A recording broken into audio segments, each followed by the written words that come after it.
Shalom, renungan harian kita pada hari ini bertajuk Kepimpinan Pelayan.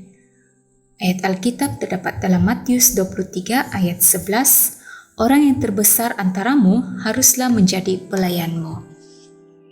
Dalam salah satu petikan yang paling penting dalam perjanjian baru berkenaan dengan perkawinan, Paulus menuliskan kata-kata ini, "Istri, tunduklah kepada suamimu seperti kepada Tuhan, kerana suami adalah kepala kepada istri sebagaimana Kristus kepala jemaah dan penyelamat tubuh ini.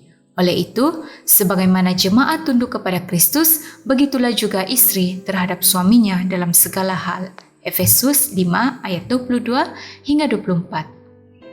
Kata-kata ini diasingkan dari konteks awalnya dan dari konteks Alkitabiah yang lebih besar, telah disalahgunakan secara nyata dan telah membawa kepada penderaan wanita.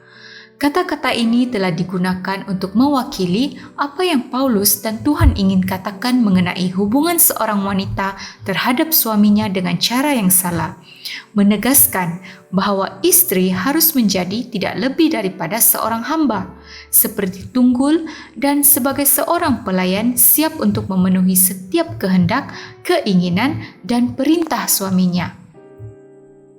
Mari kita gunakan petikan hari ini dalam hubungannya dengan Efesus dan mengambil beberapa garis panduan Alkitabiah untuk hubungan perkawinan yang sihat. Yang pertama, suami ialah kepala kepada istri.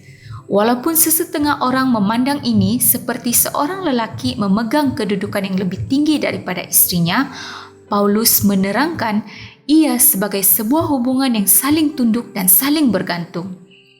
Dia menuliskan, "Tunduklah kepada satu sama lain dengan bertakwa kepada Kristus." Efesus 5 ayat 21. Kepala tidak boleh hidup tanpa tubuh, begitu juga tubuh tidak boleh hidup tanpa kepala. Yang kedua, para istri, tunduklah kepada suamimu seperti kepada Tuhan. Paulus tidak mengatakan bahwa para suami ialah Tuhan mereka, tetapi sebaliknya bahwa mereka harus berbuat terhadap suami mereka dalam sikap tunduk yang sama seperti yang mereka lakukan kepada Tuhan Yesus. Apabila seorang suami bertindak seperti Yesus sebagai seorang pemimpin pelayan, maka istri mendapati yang mudah untuk tunduk kepadanya. Sikap saling menghormati dan saling melayani ini adalah apa yang Paulus maksudkan dalam ayat 21.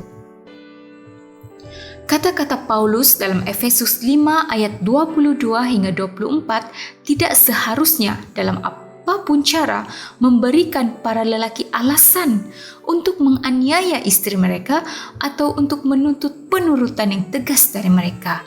Lagi pula, Paulus meneruskan ajarannya kepada para lelaki dengan memberitahu mereka untuk mengasihi istri mereka sebagaimana Kristus mengasihi jemaah. Yesus melayani jemaah dengan mati untuknya. Oleh itu, para suami harus melakukan segala sesuatu untuk melayani istri mereka, bahkan sampai ke tahap mati untuk mereka, jika perlu. Mari kita berdoa. Tuhan kami yang bertakhta di dalam kerajaan syurga, ajarlah kami untuk menjadi para pelayan yang rendah hati kepada pasangan kami dan untuk memperlakukan satu sama lain dengan kasih yang sama yang anak-Mu Yesus Kristus miliki untuk kami, di mana Dia telah tunjukkan dengan mati di kayu salib. Dalam nama Yesus Kristus kami berdoa. Amin.